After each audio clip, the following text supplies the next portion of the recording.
The call came at 2:17 p.m. Mrs. Emily Carter, there's been an accident. Your husband James didn't make it. Your daughter Sophie is in critical condition.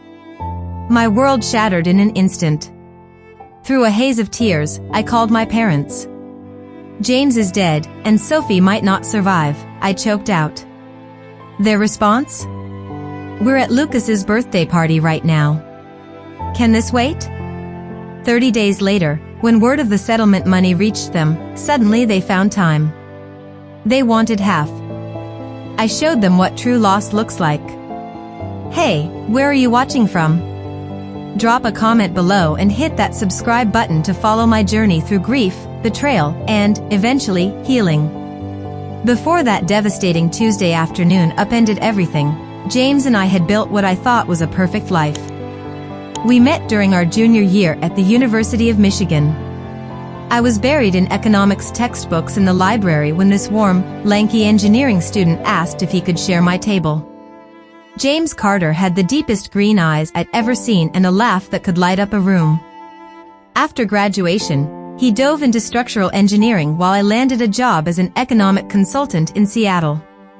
Our wedding followed 3 years later, a stunning September ceremony with crimson leaves dancing around us as we exchanged vows. We bought our first home a year after, a cozy 3-bedroom craftsman with a backyard perfect for the family we dreamed of starting. But life had other plans. After years of fertility struggles, 2 miscarriages, and endless tears, we nearly gave up. Then our miracle arrived, Sophie Grace Carter, born after a grueling pregnancy, weighing 6 pounds, 4 ounces, with her father's green eyes and my determined jaw. From the moment we brought her home, Sophie was our everything. James would spend hours constructing elaborate pillow forts in the living room, complete with load-bearing cushions he insisted were essential for structural integrity. Every Sunday morning, the 3 of us held waffle competitions, crafting absurd shapes and voting on whose was the most creative. Sophie's dragon-shaped waffle usually took the crown, though James's attempt at the Space Needle earned points for ambition, if not execution. If you're enjoying this story, hit that like button and subscribe for more. Those evening routines were my favorite. After dinner, we'd gather at the kitchen table for homework, craft projects, or board games. James taught Sophie checkers when she was just 6, and by 8, she was outsmarting him with moves we swore she got from me. She's got your strategic brain, Em, he'd say with pride, though we both knew her competitive streak was all his. Through those joyful years, my relationship with my parents stayed strained. Margaret and Henry Ellis always favored my younger brother, Lucas. When I graduated with honors from Michigan, they showed up but left early to help Lucas settle into his freshman dorm. When I landed a major promotion 3 years ago, they canceled our celebratory dinner because Lucas needed a ride to a concert. I tried not to let it sting. James would squeeze my hand under the table at family dinners when my mother cut off my stories to ask Lucas about his latest girlfriend, or my father glanced at his watch while I talked about my work. We're your real family, James would whisper, nodding towards Sophie, who was usually sketching nearby. I believed him. The morning of the accident started like any other Tuesday. James brewed coffee while I packed Sophie's lunch. She was buzzing about her gymnastics meet that afternoon. Mom, watch for my cartwheel dismount like Coach Sarah showed me, she said, mimicking the move at the breakfast table. I wish I could be there, sweetie, but I've got that big client presentation, I apologized, zipping her lunch into her starfish-themed bag. Dad's got the camera, right? Already planning my shots, James confirmed, kissing my forehead as he passed. Wide angle for the routine, then zoom for the victory pose. Sophie rolled her eyes but grinned. Dad, what if I don't win? Then I'll erase the footage and swear to Mom you were robbed by bad judges, he teased, making us both laugh. Those were our last normal moments, our last shared breakfast, the last time I heard James's laugh, the last time I saw Sophie's playful eye roll. The last ordinary morning before everything broke apart. I kissed them both goodbye at 7:45 a.m. James would drop Sophie at school before heading to his construction site, then pick her up early for the meet. I headed to the office, my mind already on the presentation I'd give at 2 p.m. The meeting was going smoothly. I was outlining our third quarter forecasts when my phone buzzed. I ignored it. It buzzed again, then again. When it vibrated a fourth time in 5 minutes, I apologized to the room and checked the screen for missed calls from an unknown number. As I stepped into the hall, it rang again. "Is this Emily Carter?" a grave voice asked. "This is Officer Reynolds with Seattle PD. There's been an accident involving your husband and daughter." The world spun. I gripped the wall to stay upright. The next words carved my life into before and after, though I didn't know it yet. "You need to come to Harborview Medical Center immediately. Your husband's vehicle was struck by another driver. I'm so sorry to tell you that James Carter was pronounced dead at the scene. Your daughter Sophie is in critical condition." I don't remember dropping my phone. I don't remember my colleague Lauren finding me crumpled in the hallway. I don't remember her driving me to the hospital, though she later said she floored it through traffic to get me there faster. My next clear memory is standing in the emergency department, screaming James's name as if shouting could pull him back from wherever he'd gone. The accident report laid out the worst day of my life in cold detail. At 1:42 p.m., a black SUV driven by Robert Hayes, 46, ran a red light at Pine and 4th. His blood alcohol level was later measured at 0.22, nearly 3 times the legal limit. The SUV slammed into the driver's side of James's blue Toyota Corolla at roughly 50 miles per hour. James died instantly from massive head trauma. Sophie, strapped into her booster seat on the passenger side, suffered a severe traumatic brain injury, 3 broken ribs, a collapsed lung, and a fractured pelvis. Officer Reynolds delivered these facts in a quiet room off the emergency department. I couldn't process them. All I could think was that James had been taking Sophie to her gymnastics meet. She'd been so excited to show off her new dismount. She never got the chance.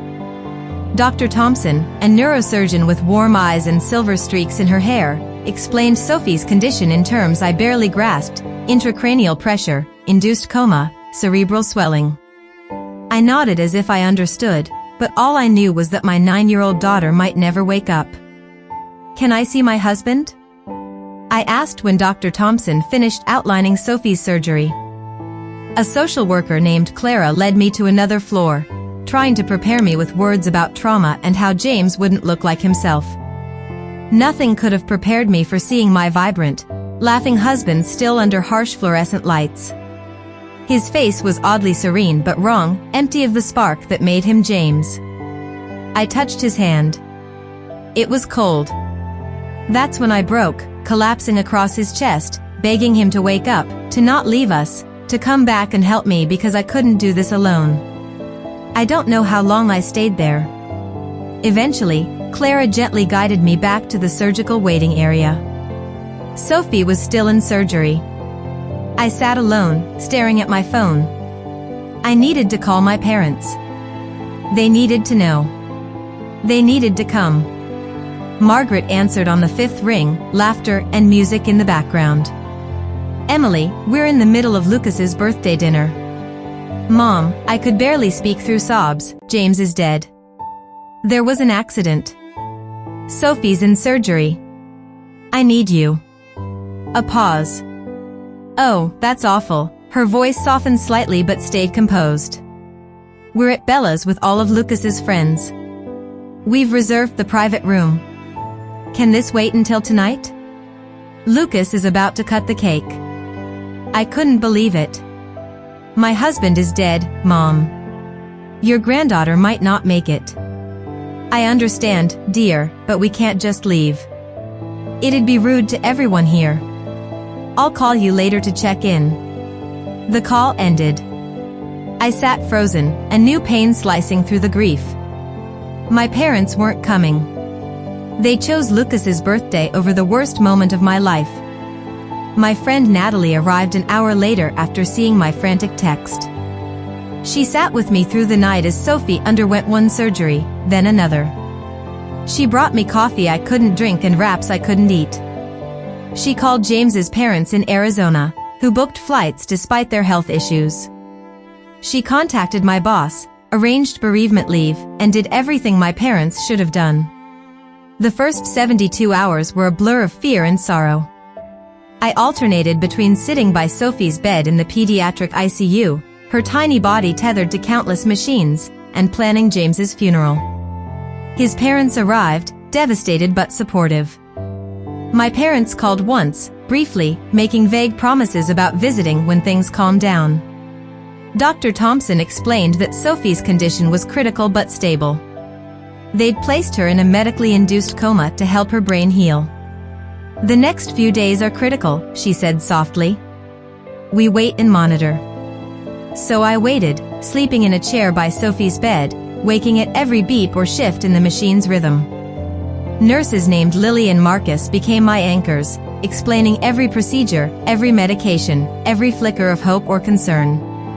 On the fourth day, a woman in a suit appeared at Sophie's door, introducing herself as Amanda Pierce, an attorney specializing in wrongful death and accidents. "Your friend Natalie reached out," she explained. "The driver who hit your husband was heavily intoxicated with prior DUIs. There will likely be criminal charges and a strong case for a civil settlement.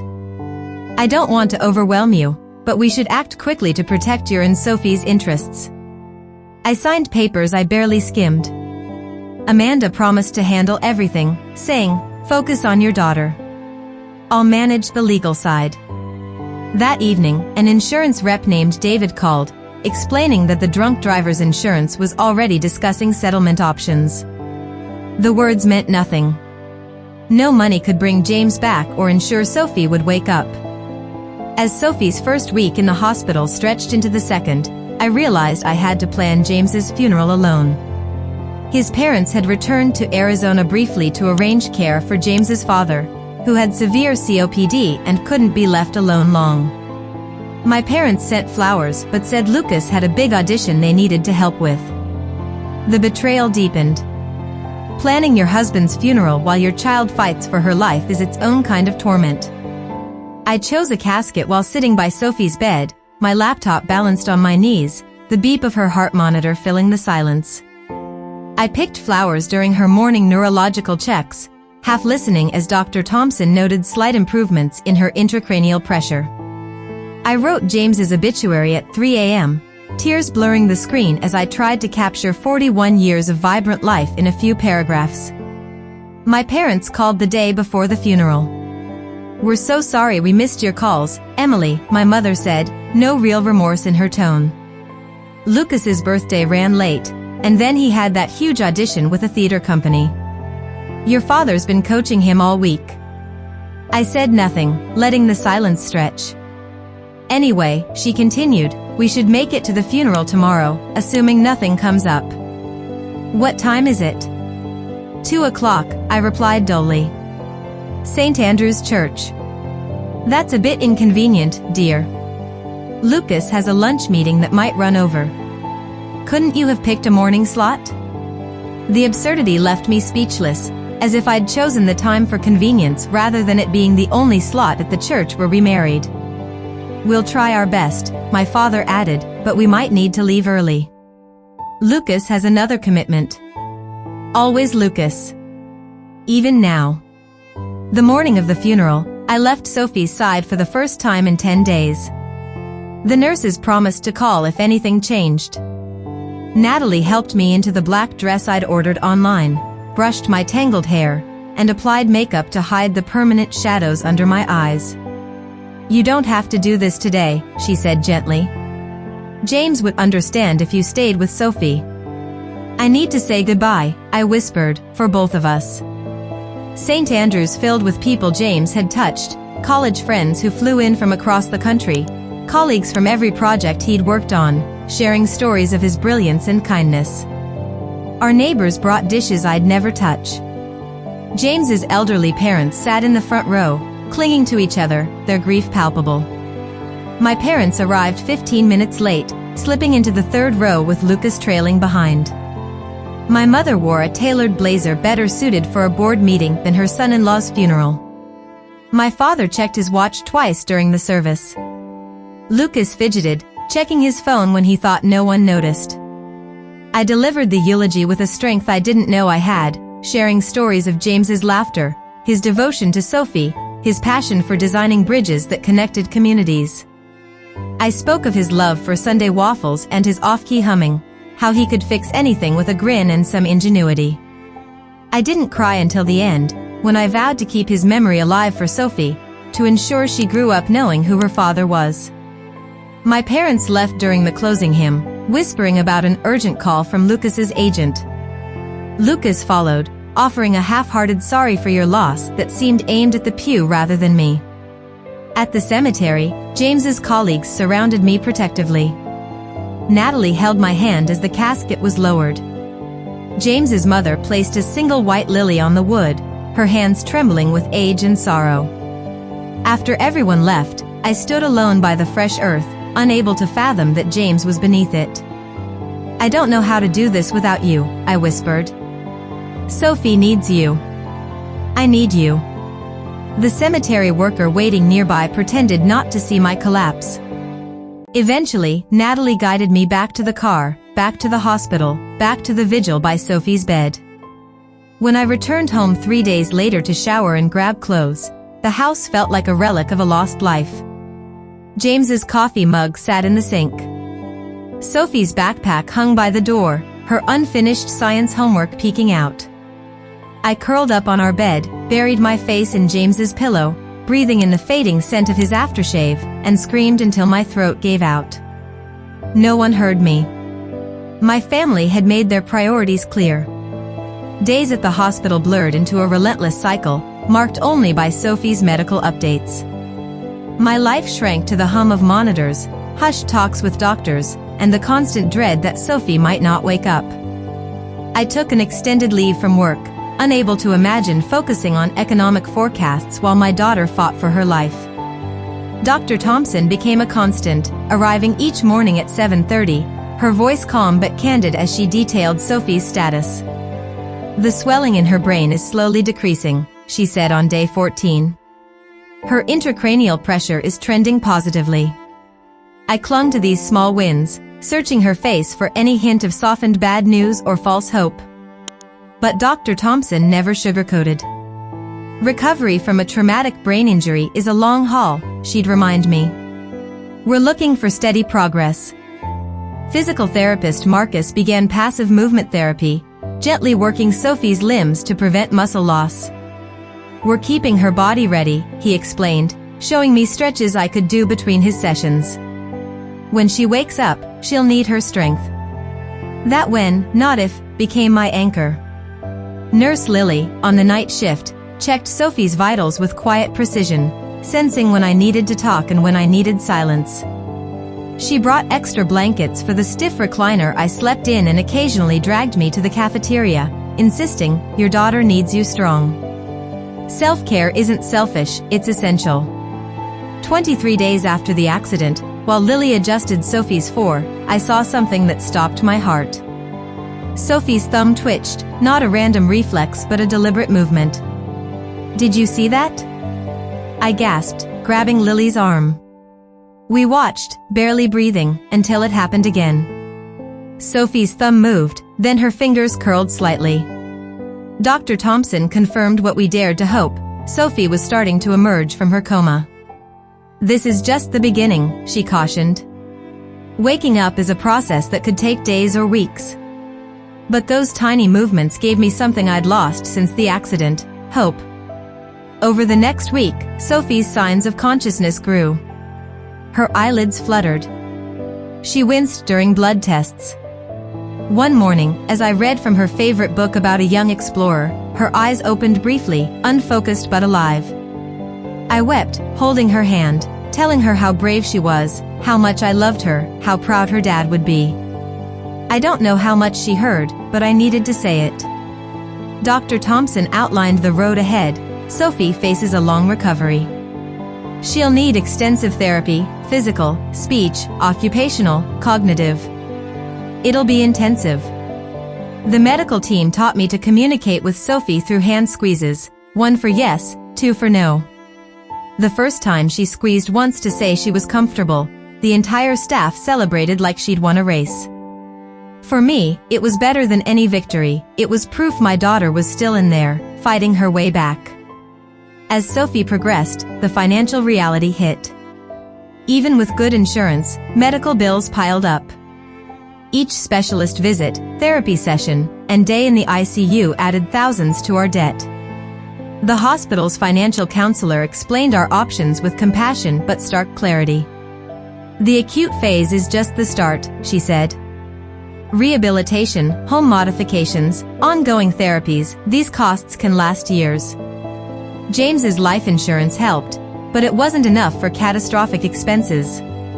I began liquidating investments, calculating how long our savings would hold, wondering if I'd have to sell our home.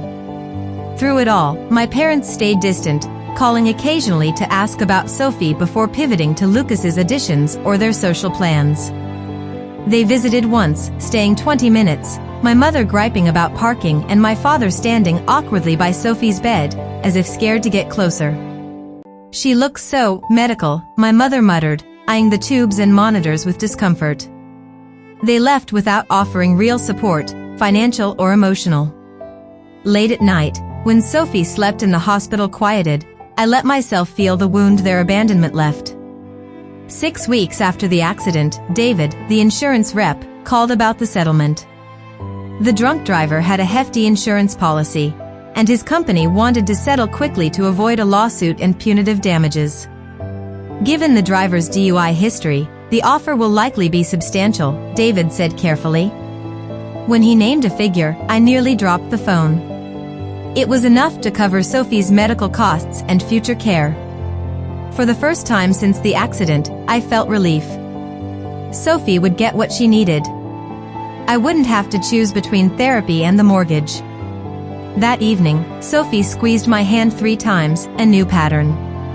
When I asked what she meant, she did it again. "I love you," I whispered, realizing. "Is that it? 3 squeezes means I love you?" "1 squeeze, yes." I pressed her hand to my tear-streaked cheek. "I love you too, Sophie. More than anything." That night, I called my parents to share Sophie's progress and mentioned the settlement briefly. Their response changed everything. The morning after, Amanda arrived at the hospital with paperwork and a guarded expression. We sat in a consultation room while Sophie had her morning therapy with Marcus. "The insurance company made a formal offer," Amanda said, sliding a document across the table. "It's significant, as expected. Mr. Hayes had multiple DUIs, was well over the limit, and ran a red light in daylight. His liability is clear." I stared at the number, 7 figures, enough to ensure Sophie's care for life. "We need to discuss structuring this," Amanda continued. "I recommend a medical trust for Sophie's ongoing needs to protect the funds long-term." For an hour, she outlined options: a structured settlement for regular payments, immediate funds for current expenses, home modifications, and specialized equipment. "What about taxes?" I asked, my economics background cutting through the grief. "Settlements for injuries are generally tax-exempt," Amanda explained, "but we'll work with an accountant to ensure it's structured correctly." As Amanda detailed the plan, I thought of James. He'd always handled our long-term finances, joking, "You keep us grounded, I'll steer the ship." Now I was steering alone, making choices that would shape Sophie's future. "Take time to review," Amanda said, "but don't wait too long." Accepting and structuring the settlement means funds are available for Sophie's care sooner. That afternoon, I researched pediatric rehab facilities, calculated care costs, and consulted Dr. Thompson about Sophie's prognosis. The numbers were daunting, but the settlement would cover them. Sophie would have what she needed. That certainty was the first solid ground I'd felt since the accident. That evening, my phone rang. My parents. "Emily, your father and I have been discussing your situation," my mother began without preamble. "We think it's time we visited properly. Tomorrow afternoon?" Their sudden interest set off alarms. In 7 weeks, they'd visited once, briefly. "Sophie's showing real improvement," I said cautiously. She's communicating with hand squeezes, and her eyes are focusing better. The doctors are hopeful. That's wonderful, dear. And the settlement you mentioned, has that moved forward? Her tone shifted, and warning bells rang louder. It's being handled, I said vaguely. The attorney's sorting it out. Your father knows finances, she pressed. He'd be happy to review things. These situations can be tricky for someone without experience. I nearly laughed. I had an MBA and a decade in economic consulting. My father was a retired middle school principal who'd lost money in bad stocks. I appreciate the offer, but I have advisors. Will you come around noon tomorrow? I should prepare Sophie. She gets anxious with visitors she hasn't seen lately. The subtle jab landed. We'll be there at 1 o'clock, my mother said stiffly, ending the call. The next morning, I told Sophie her grandparents were coming. They've been busy, I said carefully, but they want to see you. Sophie deserved to believe her grandparents cared, despite my doubts. She squeezed my hand once, yes, she understood, then twice, no, she wasn't thrilled. Even at 9, even with a brain injury, Sophie saw through facades. My parents arrived at 1 o'clock sharp, carrying a stuffed octopus from the gift shop and bright balloons.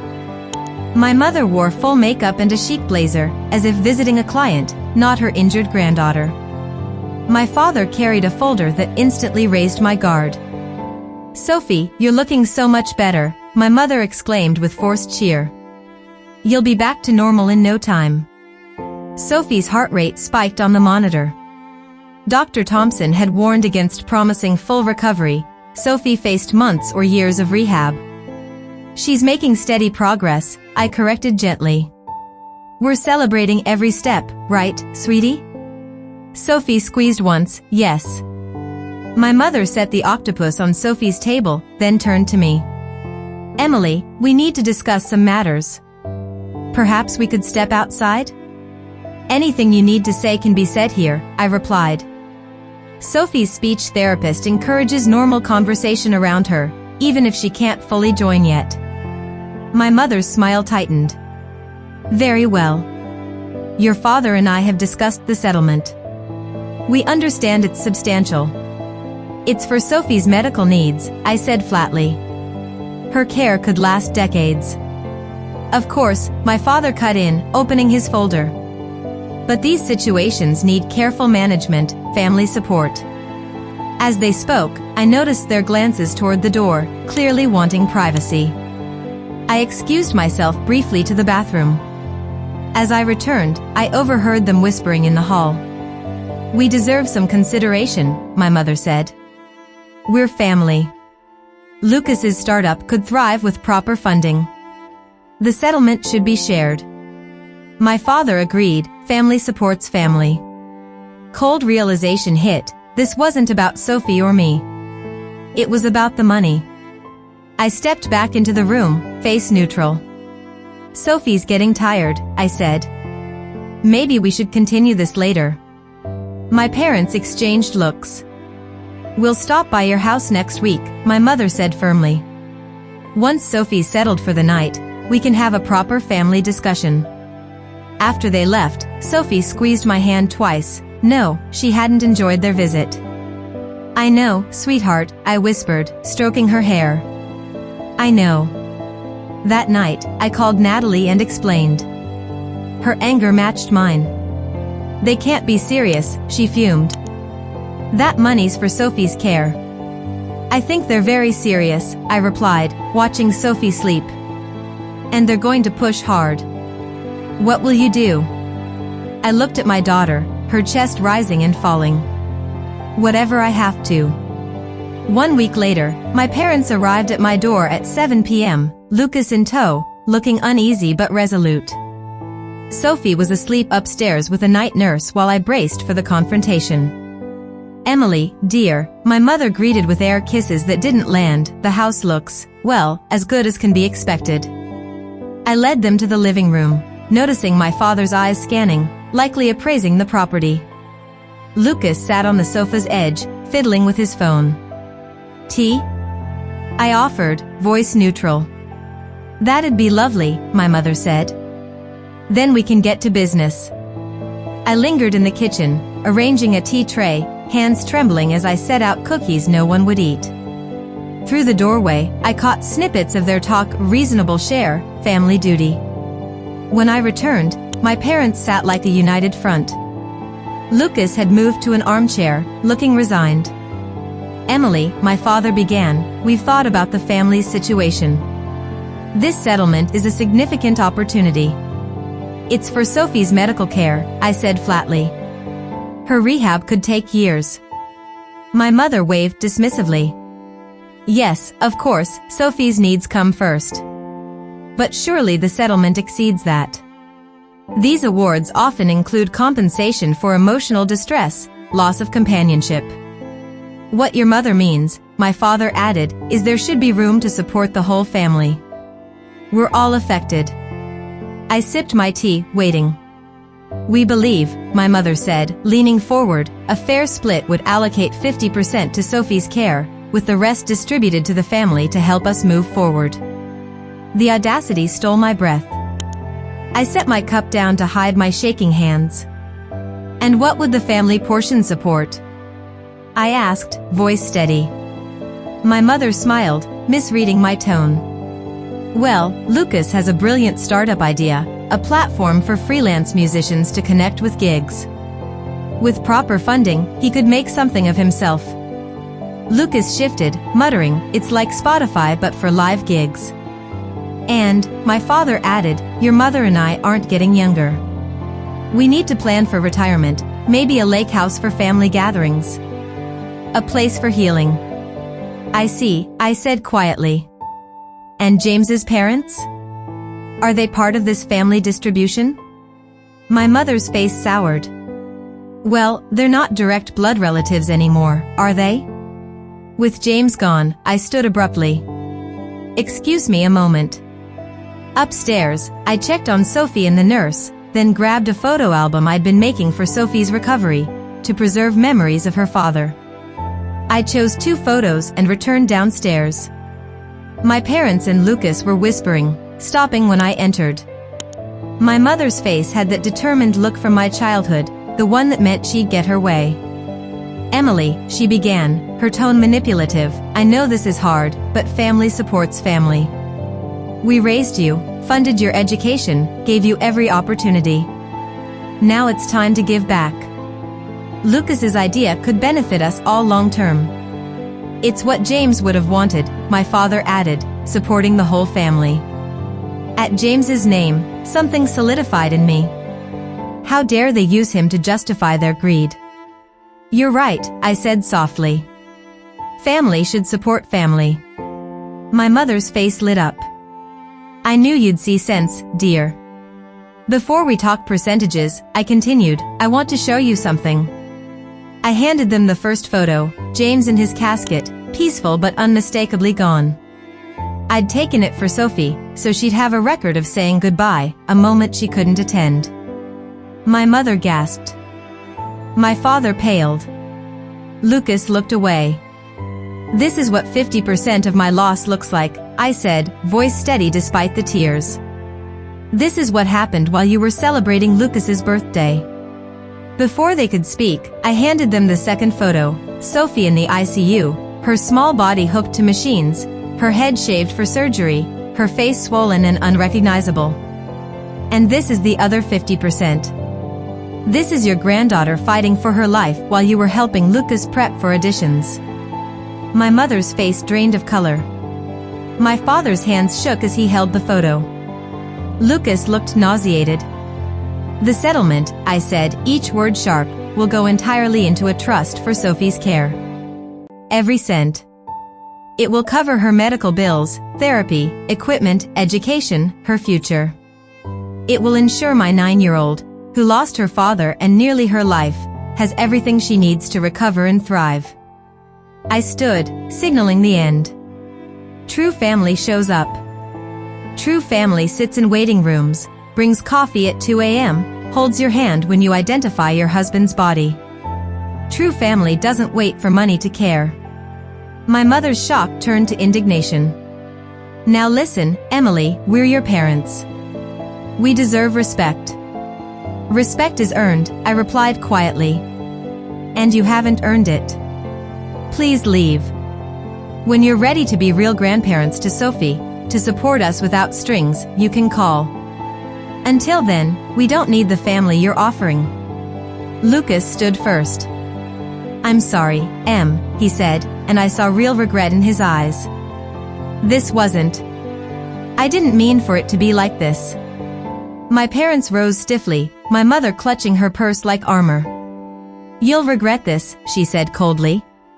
When Sophie needs us, when you're overwhelmed, you'll wish you hadn't been so stubborn. Maybe, I said, but I'd rather struggle alone than watch you treat my daughter's tragedy like a jackpot. Goodbye, Mom, Dad, Lucas. I held the door open, watching them walk to their car in silence. As they drove away, grief and relief washed over me. I'd lost my husband, nearly lost my daughter, and now lost my parents, though I suspected they were never truly mine to lose. That night, I slept by Sophie's bed, the monitor's steady beeps reminding me that what remained of my family was still here, still fighting, still worth everything. 6 months after the confrontation, Sophie sat in her wheelchair on our back deck, giggling as she tossed crumbs to the sparrows flocking our yard. Her progress was incredible, though not without challenges.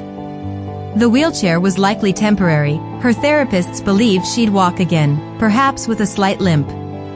Her speech was back, sometimes slow when she was tired, but strengthening weekly. Cognitive tests showed lingering issues with math and memory, but her spirit, her humor, her essential Sophiness remained untouched. Mom, she called, pointing to a blue jay on the fence, look at that one. Dad would have loved it. We kept James's memory alive, his photos scattered throughout the house. We shared Dad's stories at dinner, laughing, crying, keeping him present. He would have, I agreed, joining her on the deck. Remember how he'd name the birds? What would he call that one? Sophie thought hard. Probably Lord Bluefeather the Great, she decided, making us both laugh. If Sophie's courage inspires you, hit that like button and subscribe. Our new routines had solidified. Sophie attended therapy 3 times a week at a pediatric rehab center. I'd return to work part-time, with hours that let me be home for Sophie. James's parents visited monthly, filling the house with warmth and stories of James's childhood. The settlement was finalized, structured as Amanda recommended, a trust for Sophie's medical needs, with funds for her education and future. Our finances were secure, though I'd trade every dollar to have James back and Sophie whole. Mom, Sophie said, her voice hesitant, why don't Grandma and Grandpa Ellis come anymore? Are they mad at us? The question stung.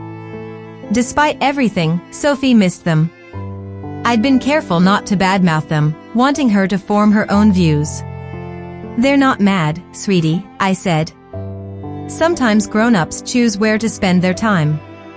Grandma and Grandpa have been focused on Uncle Lucas. Sophie frowned. But they know I got hurt, right? And Dad died? They know, I confirmed, choosing my words carefully. Sometimes people don't know how to handle sad things. They might stay away because they're uncomfortable or don't know what to say. That's dumb, Sophie declared. When you're sad, you need people more, not less. You're absolutely right, I said, squeezing her shoulder. That's a very smart way to look at it. 3 weeks later, an envelope arrived with my parents' return address. Inside was a card for Sophie with a gift card to her favorite art supply store and a simple note, thinking of you, love Grandma and Grandpa Ellis. It was the first real acknowledgement since our fight. The accompanying letter, 4 pages long, was addressed to me. I read it at the kitchen table after Sophie was asleep. Dear Emily, my mother wrote, I don't know if you'll read this, and I wouldn't blame you if you didn't. What we did was unforgivable. There are no words for our remorse, but I have to try. The photos you showed us haunt me daily, not because they were shocking, though they were, but because they forced us to face the reality we avoided. While you endured unimaginable pain, we were caught up in trivialities and Lucas's endless needs. We failed you as parents, Sophie as grandparents, and ourselves as human beings.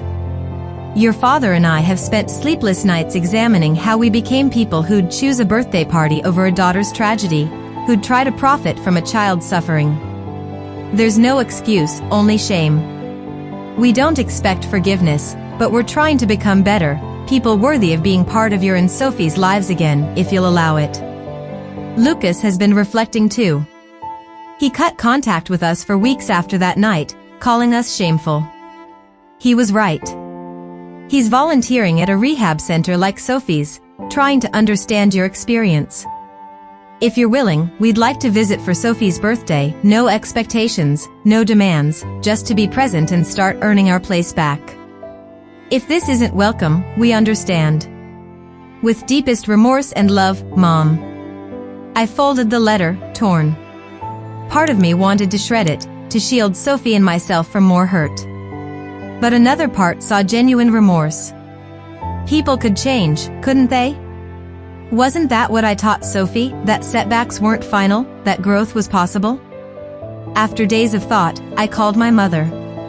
Sophie's birthday will be small, I said, skipping pleasantries. Just friends from therapy, James's parents, Natalie's family. 3 to 5, last Saturday of the month. You're welcome, but it's about Sophie, not fixing us. Silence stretched so long I thought the call dropped. Thank you, Emily, my mother said, voice thick with tears. We'll be there, on Sophie's terms, on yours. Sophie's 10th birthday arrived with crisp fall weather. We set up a small backyard party, decorated with her latest obsession. Astronomy. James's parents helped hang star-shaped streamers and inflate planet balloons, their quiet strength a reminder of what family could be. My parents arrived at 3 o'clock, carrying a gift wrapped in paper dotted with constellations, clearly chosen for Sophie. Lucas arrived later, with a small gift bag and a nervous smile. Sophie, I said as they approached her wheelchair, look who's here. Sophie studied them with a sharper gaze than before her injury, as if working harder to read the world.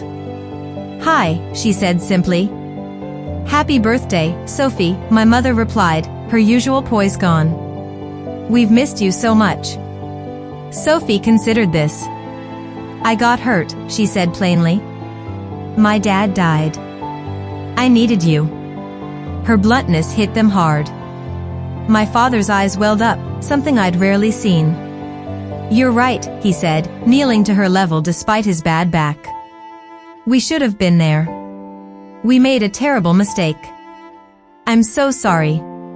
Sophie studied him, then nodded once. Okay. Want some cake? Mom made it with galaxy frosting.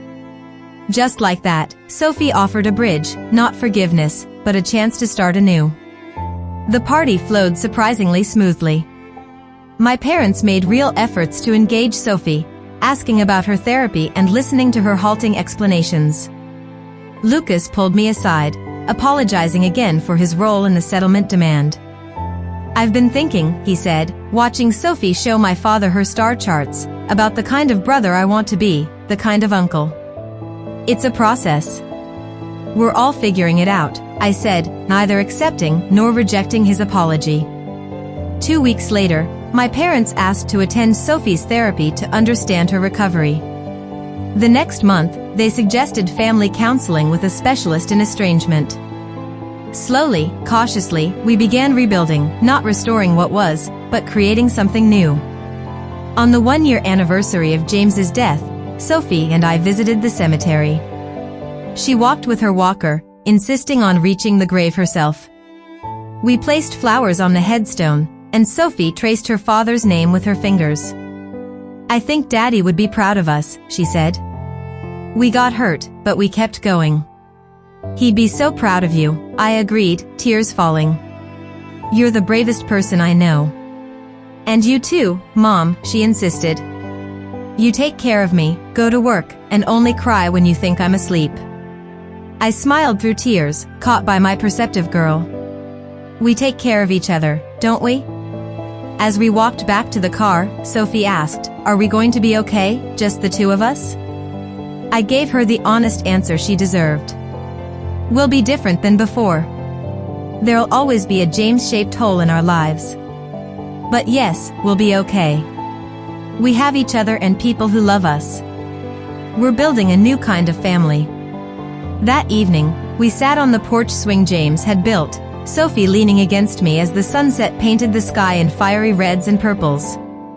Family isn't just who you're born to, I said softly, thinking of Natalie, who showed up when my parents didn't, of James's parents, who traveled despite frail health, of the nurses and therapists who'd become our extended circle. Family is who shows up, who stays, who loves without conditions. Sophie nodded sleepily. Like us, she murmured.